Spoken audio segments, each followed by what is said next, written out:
Ini Marcos umaman na jumagamit siyom.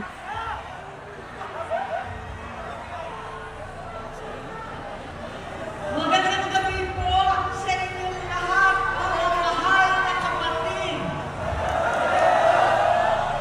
Ka-Israel, ka-Bien, ka-Ernst, ka-Arnel, lahat ng ating minamahal na kapatid.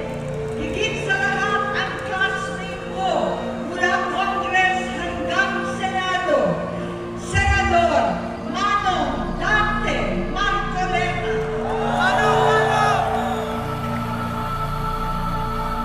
Napakahirap po ang pumunta, tumayo, at magsalita sa inyong harapan. Pero noon pa man, alam ko walang madali kapag ikaw ay Marcos. Nanginginig ako at ang aking boses, hindi dahil ako'y natatakot sa inyo, kundi dahil nalulungkot po ako. Ipagpaumanhin ninyo kung sa gitna ng pagsasalita ko, ako'y hihinto, hihinga dahil sa bigat ng aking kalooban. Pero hindi yan ang dapat kong ihingi ng paumanhin. Hindi yan ang kasalanan ko sa bayan na dapat ihingi ko ng tawad. Narito po ako dahil sa tawag ng Iglesia ni Cristo para sa transparency, accountability, at hustisya. At dahil sa tawag ng sarili kong konsensya, bilang senador, bilang kapatid, bilang Pilipino. Bata pa lamang kami ni Bongbong. Alam na ng buong pamilya ang problema sa kanya.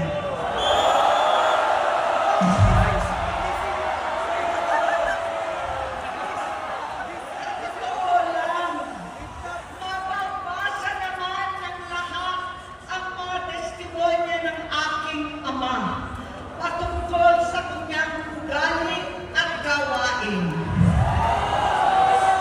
Noon, dahil may tatay pa kami, hindi ko pa siya responsibilidad. Noong tumatanda, ay mas naging nakakabahala. Batid ko na nagda-drug siya.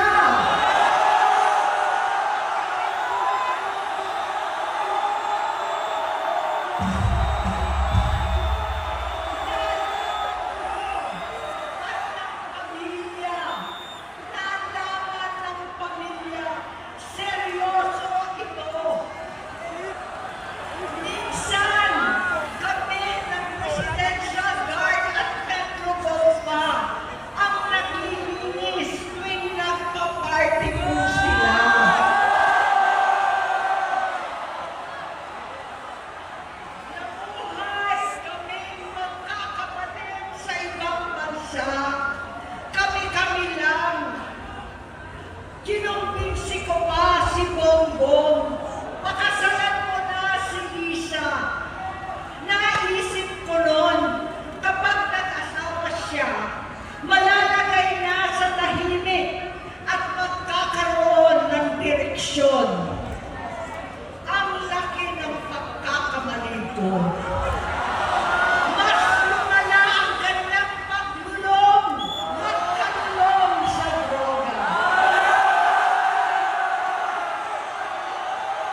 serbisyo.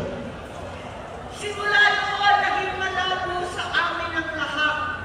Kaysa mag-away, bigla na lamang lumayo ang loob namin sa isa't isa. Noong 2016, kasabay ng kampanya ni dating Pangulong Duterte laban sa droga, lumabas ang pangalan ni Bongbong sa listahan. Nakasama siya sa listahan ng mga celebrities, mga artista, Maricel Soriano at iba pa. Masinsinan kong kinausap si Pangulong Rodi. Halos manikluhod ako. Sinabi ko ayon sa kapulisan, dapat unahin, usigin ang mga pusher at saka na lamang sagipin ang mga user. Naligtas si Bongbong. Labis ang takot ko at pag-aalala. Kinausap ko siya at nagsabi siyang talagang siya ay nagbabago na. Muli at lagi, hindi ako nawalan ng pag-asa. Ako'y naniwala ulit. Mula noon, ang natatanggap ko na lang na balita tungkol sa kapatid ko ay regular na pagpapadoktor. Kaya kumalma naman ako. Inisip ko, totoo, dahil nakopera na ang tuhod niya sa gout. Siguro, totoo na ito. Hanggang nito, nalaman ko na tuloy ang paggamit niya sa mga party na garapalan naghahain ng droga. Pinagmamalaki pa ng mag-asawang kayang-kaya nila ang microdosing ng cocaine. Hati-hatiin daw para 4 na beses sa isang araw. Hindi mabibisto. Ang pagpapadoktor, pinalabas nila ang pag-stem cell. Nagpapalit daw ng dugo, nagpapa-blood transfusion. Kayang-kaya raw, hindi ko maintindihan ang pinagsasabi. Noong 2021, kahit papano, nagkikita kami at nagkakausap.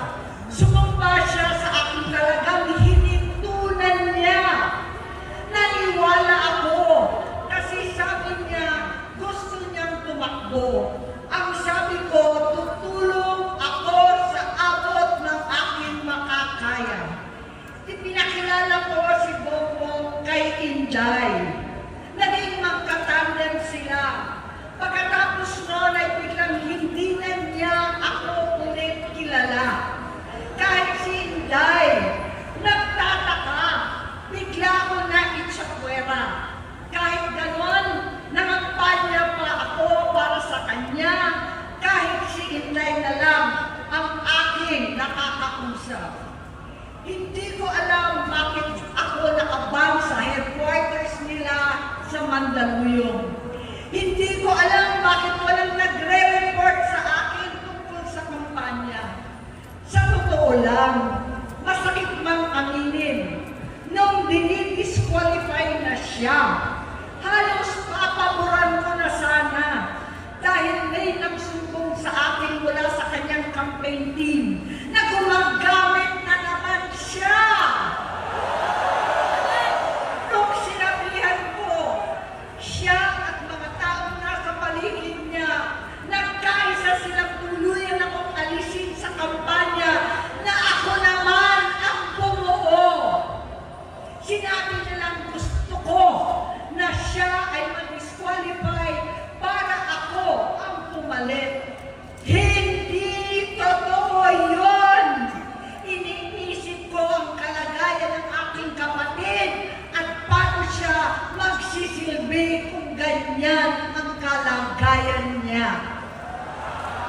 Pero pinaparating sa akin na hindi siya lulong at minsan na lamang tuwing nagpa-party.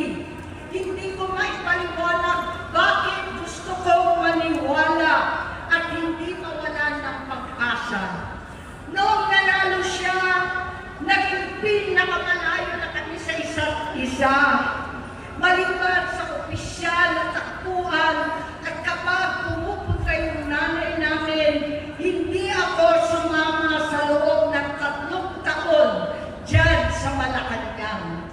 Dahil lantaran na doon ang inuman, ang paggamit nila ng cocaine at mga bawal na gamot.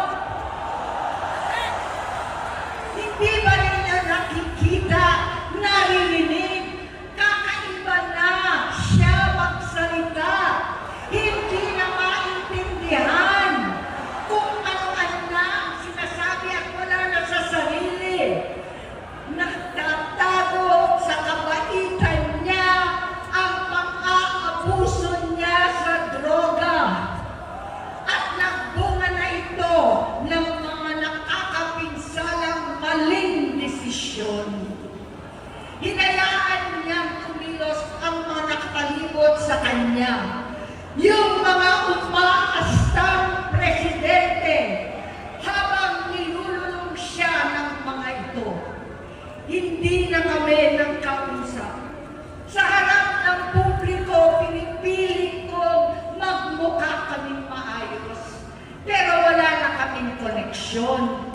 Hindi ko hinihiling na maunawaan ninyo ako, lahat kayo.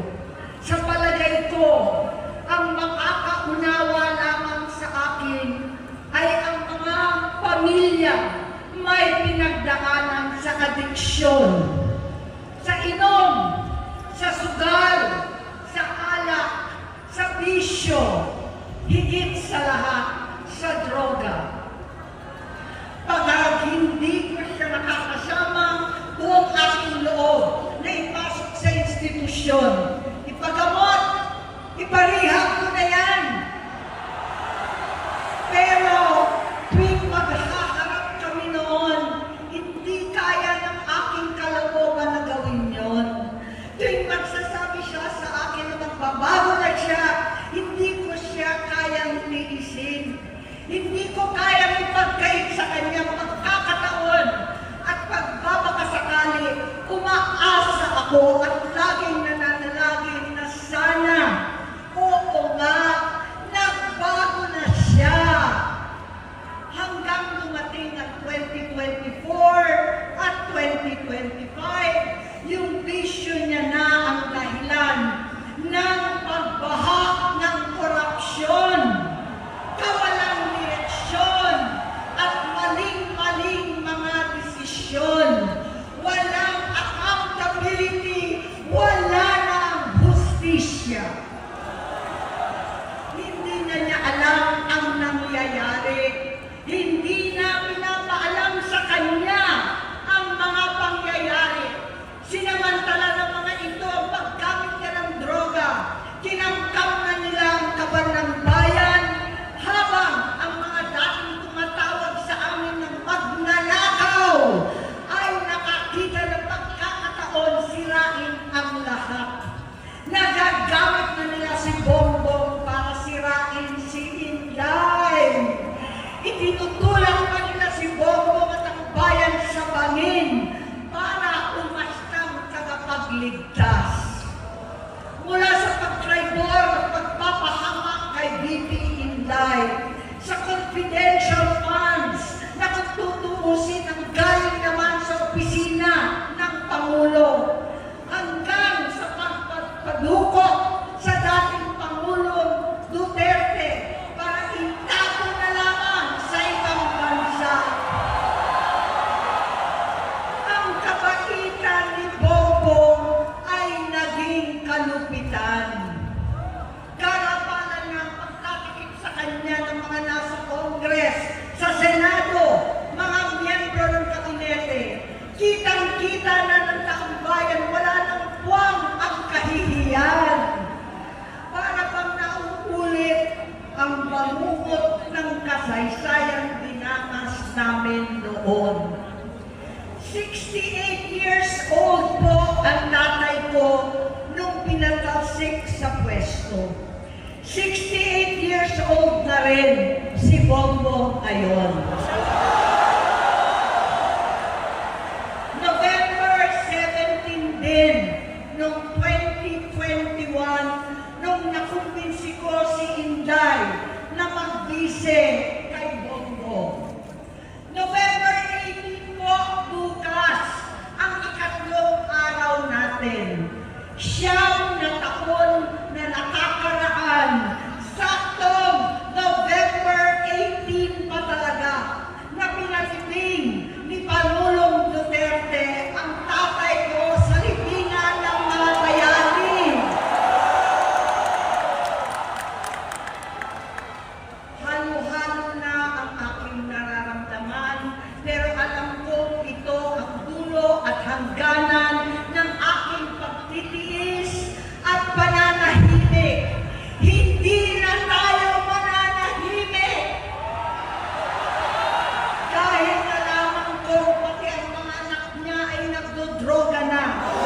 nakakalampas. Sa loob ng halos 4 na dekada, wala akong ibang pinangarap kundi maipakita sa sambayanan na hindi kami masamang tao. Hindi masama ang pamilya Marcos. Gusto kong ibangon ang dangal ng aking ama. Sa pamamagitan ng nagpagtatrabaho para sa bayan, sinikap kong maging mabuting gobernador, kinakawan, senador. Hindi ako halos nagpapahinga para makapag-iwan sana ng legasiya na kapag sinabing Marcos, nabawi na namin ang tingin sa nakaraan. Ngunit sa kagustuhan kong maging responsableng anak, matupad ang pangako ko sa aking ama. Nabigo akong maging mabuting kapatid. Naging mahina ako kay Bongbong. Sa kapulisan at sundalo, sa lahat ng mga leader at tagapagpatupad ng batas, siya ang Pangulo natin ngayon. Sinabi ko kung anong kalagayan niya ngayon. Tulungan niyo akong mapabuti ang kanyang kalagayan. Tulungan niyo akong matulungan siya. Hindi niya ako kalaban. Ang kalaban niya ay ang sarili niya. At nadadamay ang bansa sa laban na yan. Bilang senador at lingkod bayan, batid ko ang mga problema at gaya ng bayan, alam ko rin ano ang solusyon.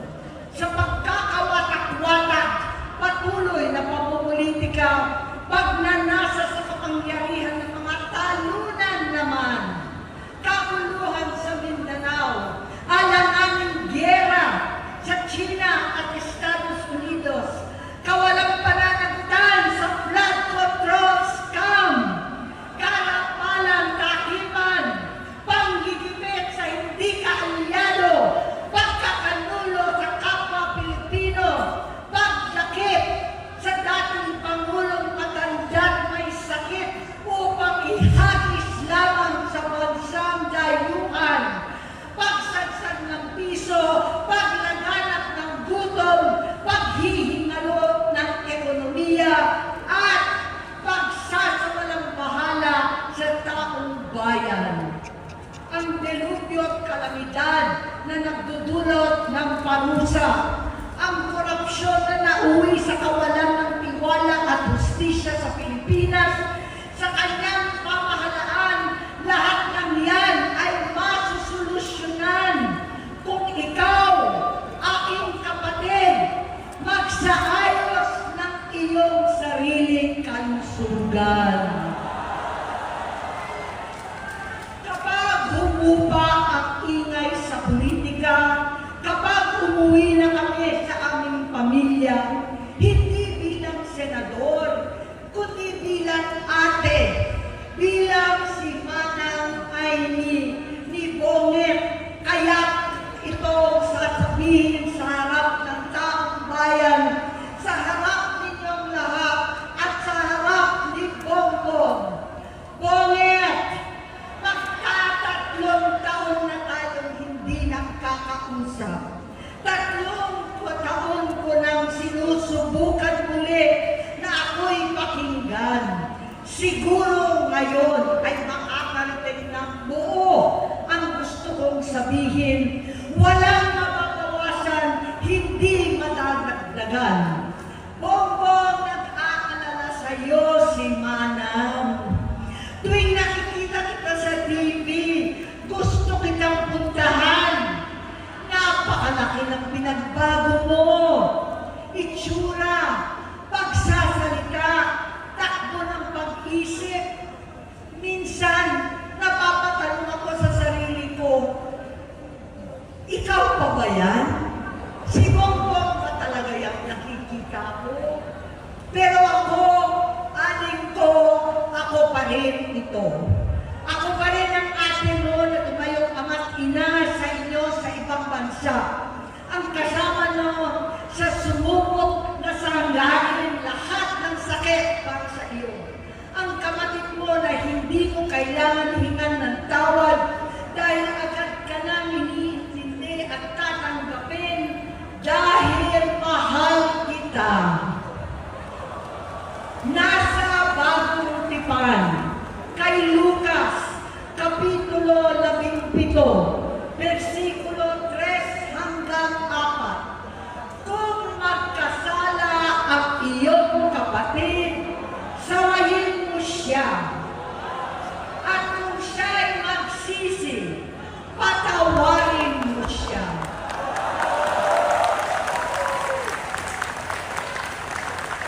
Tama na, adik ko. Tapusin mo na ang paghihirap mo at ng bayan. Gaya nung umalis tayo sa palasyo, kaya mo pa rin hawakan ang iyong kamay, huwag kang matakot. Malaki na ang dulot sa iyo ng droga.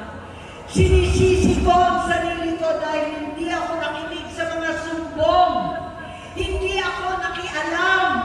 Hindi ako maniwala. Pero hindi pa huli ang lahat. Tama na, ading ko. Magpahinga na tayo. Umuwi na tayo. Magpagamot, magpagaling at nangangako ako. Hindi ako malilinang, hindi ako magkukulang. Lahat ng kasama mo ngayon, hindi natin kasama sa pinakamadilim na bahagi ng buhay natin. Kasama mo sila ngayon dahil nasa taas ka pa. Ako at ang ating mga tunay na kapatid dito sa Luneta ang kasama mo kahit magdilim ulit ang lahat. Talikuran mo ang iniisip at ipinupulong nilang ambisyon. Unahin na natin ang kalusugan mo dahil sa adiksyon nabigyan mo ng malubhang karamdaman ang buong bansang Pilipino. Matatanda na tayo, sakitan na si Mami, alagaan na lang natin ang isa't isa. Kaliwat kanan man ang pagbuhusga sa akin, malinaw sa aking puso na dapat mauna ang Diyos, ang bayan, pamilya at sarili. Hanggang sa mga oras na ito, Bonget, gusto kong malaman mo na hindi kita sinusukuan. Hindi ko kakayanin kung mapapahamak ka. Kaya hinihingi ko na tayo'y umuwi na, mamahinga, alam sa iyong kalusugan. Kaya ko mabigo at mawala sa iyo ang posisyon, pero hindi ko kayang mawala ka sa amin. Ayusin mo ang sarili mo. Magpagamot, alisin ang droga sa iyong sistema. Wala akong ibang gusto kundi gumaling ka, malagpasan natin ito muli. Dahil wala akong ibang hinahangad bilang ate, kundi maging masaya ka, maging ligtas sa panganib, malusog, matagumpay sa buhay. Itama ang mali, labanan ang adiksyon, at ako hindi kailanman aalis sa iyong tabi. Susuporta at hindi titigil, manalangin kasama ninyo dito sa Luneta at sa buong mundo. Dahil iyon naman ang tungkulin at ibig sabihin ng salitang kapatid, kapatid, mabuhay kayong kapatid. Maraming salamat po, Senator.